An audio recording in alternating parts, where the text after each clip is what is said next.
Thank you all for coming. First and foremost, see, I had your attention 3 minutes ago. I should have just started. What was I doing? Good morning. Welcome to the 2024 Connecticut WIA Fall Workshop. It's a pleasure to have you all here. Last I saw, we were at 155 attendance, and that's got to be some kind of record for this thing. So that's super exciting. We usually do numbers like that for the spring event, but not necessarily for the fall workshop. So this is fantastic. So just to start out with, I'll go through our agenda for the day, which is action-packed. Obviously, you're enjoying a great breakfast, and don't forget about the cookies that come mid-morning. There's no reason you can't eat 4 or 5 of them and make a lunch out of it. I know I do. We've got, I'll be giving our Connecticut WIA update, and then we have Melissa Biggs, as always, from DePino, Nunez, and Biggs to give our legislative update, always very popular. Connecticut DEP is in the house. Big hand for Connecticut DEP. They're in full force, too. I don't know if they've got 2 or 3 tables or what we got going on, but I think they all came today, so that's great. Then we have the cookie break I was just talking about. Brownies are excellent as well. Keep the coffee coming. We have Deb Mahoney is going to be here with a NWIA update. Then we have Kevin Zawoy, also from Connecticut DEP, is going to be talking about wetlands permits for sewer infrastructure, which I know has been a major topic in South Windsor at times, so I'm sure you all have dealt with similar issues, so that'll be great. And then Mr. Tom Tyler from the MDC is going to be here as well, talking about workforce development, which is another hot topic, and I'm sure we're all anxious to hear what he has to say on that. So that's our program for the day. Again, thank you all for coming. I'm going to try to get all my thank yous done right now. Hopefully I don't forget anybody. Thank you very much to the whole Connecticut WIA board, all the members and the people on the committees, doing all the hard work that they do. This organization has really come together, and I couldn't be more proud of the way things have turned out. So thank you very much to all of our board members. Thank you very much to NWIA, Mary Berry, Janice Moran, and the whole NWIA staff for their support. Certainly couldn't do it without them. Thank you to the AquaTurf. You know, this is what we do pretty much every single time, and if it ain't broke, don't fix it, right? The food is great. We know what to expect when we come here. We get a lot of support from this place. So thank you, AquaTurf. Thank you, Craig and Lydia, for all you guys do and making it easy for us here. Oh, God, who else? Oh, the sponsors. Thank you, sponsors. You'll see in between our shows here, we've got a little slideshow going for all of our sponsors. So for all the engineers and the vendors and the salespeople that help us do what we do, I want to say thank you to all of you as well. If I've forgotten anybody, I'm really sorry, but I'll promise I'll hit you at some point here. So I realized last night, as I was driving home from another one of my kids' activities, I'm like, I didn't really think about what I was going to say when I was up here, which was problematic. So I have some committee updates, right? But I guess what I wanted to talk to you guys about this morning for just a couple minutes, I know we're not quite at Thanksgiving yet, but I'm going to bring it back to the little kid days, like when you were in grammar school, and like, what are we thankful for, right? So I'm doing a leadership class right now through the Yukon Transportation Institute, and we had a little exercise the other day where everybody was standing up, and the gentleman who was leading it said, anybody who is truly happy to go to their job every single day, please continue standing. And in a room full of 40 people, there was me and one other person. I think the only other person was also a wastewater person. Most of these people are doing other things, right? And I was thinking like, wow, how thankful am I for being able to go to a job every day with the kind of job satisfaction that I have, with the crew that I have. Just super thankful that I can say that. And I'm not trying to make this about me. I'm not trying to brag or anything like that. But I guess what I'm getting at is I feel like a lot of people in this room probably feel the same way, right? We come to events like this. We have people here that we love seeing. We have people from other municipalities. We have our vendors and our engineers. We got a whole network of people that we can lean on when we have problems. And we have a lot of people in this room that I genuinely just like being around. We only kind of tend to do it every now and then at some of our social events and events like these. But there's a ton of people in this room that I feel like I could go out and have a drink with and have a great time. And I don't know how many people can say that. South Windsor is part of a few towns through COVID that decided to kind of do, we have an intermunicipal kind of agreement for mutual aid. My combo truck is down today. Can we count on you guys for one if we need one? That kind of thing. And we've been doing tours around the different plants. And just seeing how everybody comes together, we've got one common goal. We want to help out. It truly means something to us that our neighbors are also being successful. And I mean, what a wonderful thing to be able to say. So anyway, again, not Thanksgiving yet, not trying to get all sentimental and sappy, but I do just want to say that I'm very grateful for all of you, for the relationships that I've built, and I'm sure a lot of you would say the same for each other in this room here. So at any rate, I hope that was okay. I just thought about it last night, so probably not too bad for a few hours' notice.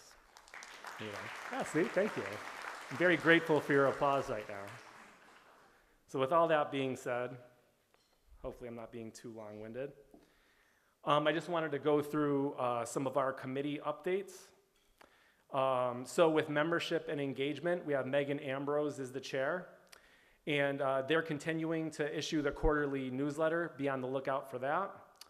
We're still looking to increase membership. They're doing a fantastic job with that. If you're not currently a member, please think about jumping on. It's like $20, totally worth it. And we're also, the membership committee also engages with the small communities committee as well. And they have a partnership and work very well together.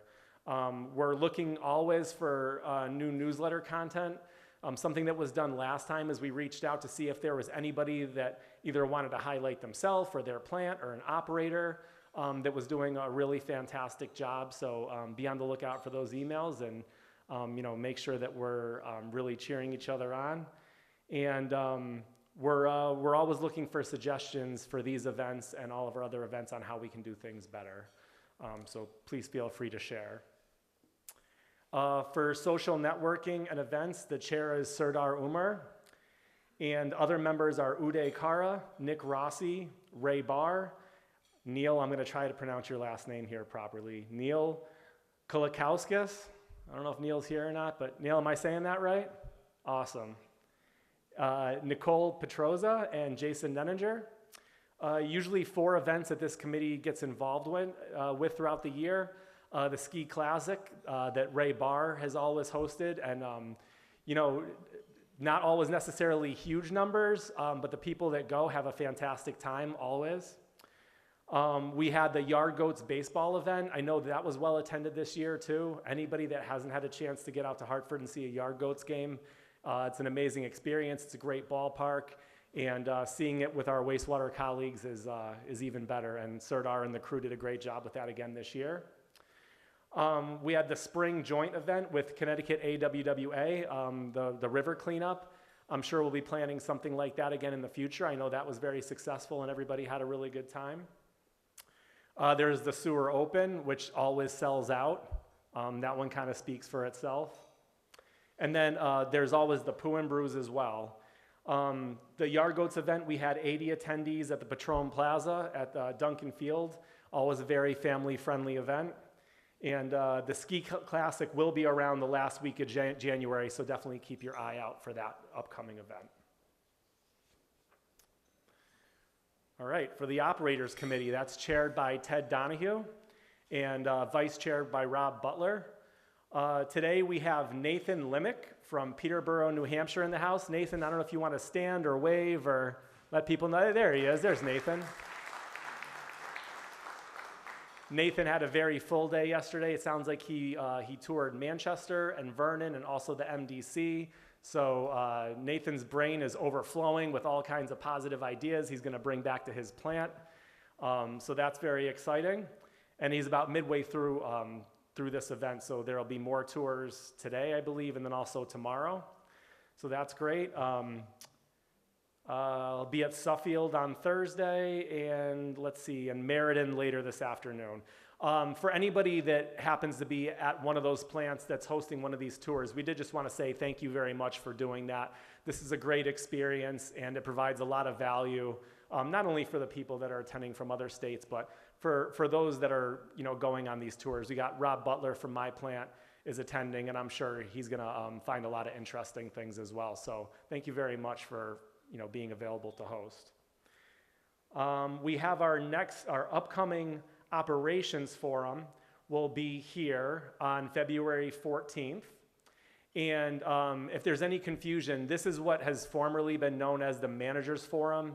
There's kind of been a little bit of a rebranding on that. We do want to make it more friendly to operators that want to attend, but we don't want to lose the attendees that we've had in the past. So we're calling it the Operations Forum, but rest assured, it's going to look a lot the same as it has in the past. And this has always been a very successful event. We figured in the dead of winter with not much going on is a great time to do that, so be on the lookout for that. And continuing in 2025, we're going to keep doing plant tours, which now have TCHs available. Thank you, Craig Mataski and Connecticut DEP for that. It's well appreciated. How am I doing? I'm okay so far. All right. Small Communities Committee, that's chaired by Ben Levin and vice chaired by Norb Church. The Small Communities Committee has been focused on partnering with the Membership and Engagement Committee to introduce more people to Connecticut WIA from our smaller towns. They've also started to work with the Connecticut Council of Small Towns, CT Cost, and Connecticut Rural Water and Wastewater Association, Connecticut RWWA. Both of those organizations have events coming up here soon. I'm not sure if they're here or not. I think one of them might be. And let's see. And we'll also continue to serve as a member of the Connecticut Decentralized Sewage Code Advisory Committee. The Legislative Committee, we're lucky enough, as I said before, to have Melissa Biggs here today, so I'm going to let her give you guys all the juicy tidbits on that. For awards and scholarships, Virgil Lloyd is slowly backing his way out of that committee, which is cool. I appreciate it. Virgil's been involved for a very, very, very long time, and he's left us with a good sort of template on what to use for this committee, so that's great. And new members on that committee are Jamie Kreller and Rick Hartenstein, who are both here today and are also new board members. We gave away $5,000 in scholarships again last year, and we're going to continue to do so. And those scholarship applications and also the awards that we started last year, that stuff will start ramping up again in January. So please be on the lookout for that. Start thinking about people you may want to nominate for the awards.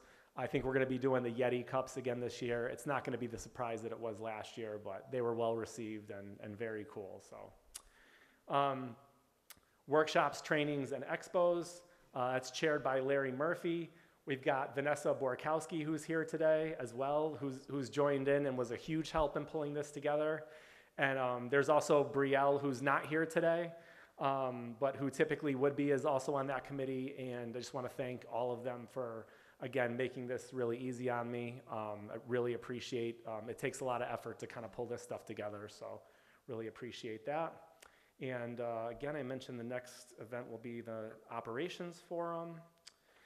And then last but not least, got Jason Nenninger, who was kind enough to send me an update just last night, because I somehow forgot to send him the email for his summary on the Ops Challenge. So this year, for those of you who don't know, there's a RICON team. So that's composed of members from both Connecticut and Rhode Island. And that team is composed of Graydon Stewart, Kevin Morrison, Kevin Venancio, and Chris Cleveland. And they earned an impressive second place overall at the recent NWIA Spring Meeting Competition held in Newport, Rhode Island. And this joint team, like I said, represents Connecticut and Rhode Island, and they demonstrated exceptional skills in all 5 of the categories. And let's see. And yeah, with their strong showing in Newport, they're now setting their sights on WEFTEC in New Orleans, which I'm sure many of you are attending, where they aim to build on their success and continue their pursuit of excellence. Ops Challenge is a really fantastic program. It can be difficult sometimes pulling a team together. We're really going to be making an effort to make sure that we're reaching out to plants around the state, managers around the state, and making sure we really drive home what a great experience this is and what a great benefit it is to the plants who allow their operators to be involved with this.